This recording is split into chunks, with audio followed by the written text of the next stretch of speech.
Good morning, dear friends. Today, Jesus is saying you must be born from above. And to be born from above means to be born of the Spirit.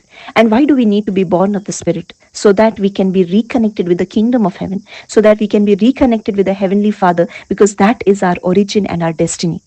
And Jesus is explaining a life in the Spirit to Nicodemus. Nicodemus was educated, he was a teacher of the law, he used to teach the things of God, but he could not understand the term being born again. And today, many of us also have all the education of this world. We are all highly educated, we have high positions in society, but it is difficult for us to understand the meaning of being born of the Spirit.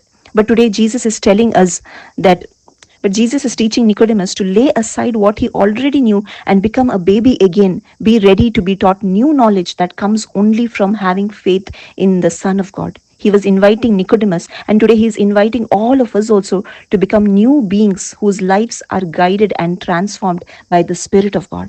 And we cannot be born of the Spirit with our religion or with our performance or with our good deeds, charitable deeds. We cannot be born of the Spirit with all these things, but we need to understand the sacrifice that Jesus did on the cross, because that sacrifice that he did is the ultimate solution for our salvation. That's why Jesus says, just like how Moses lifted up the bronze serpent on the pole, and all those who were bitten by the poisonous snake looked up and they were saved. Same way, today we all have that sin in our spirit, and to be saved from that death which is caused by sin, we need to look at Jesus on the cross. The death, the sacrifice that Jesus did on the cross, his death and his resurrection can save us from sin and death and can give us a new life in the Spirit. And this new life in the Spirit we cannot see with our physical eyes. Jesus is explaining Nicodemus about the wind, just like how we cannot see wind with our physical eyes, but we can experience the wind. We can see the effect of the wind in the movement of trees. Same with the Spirit. We cannot see it with our physical eyes,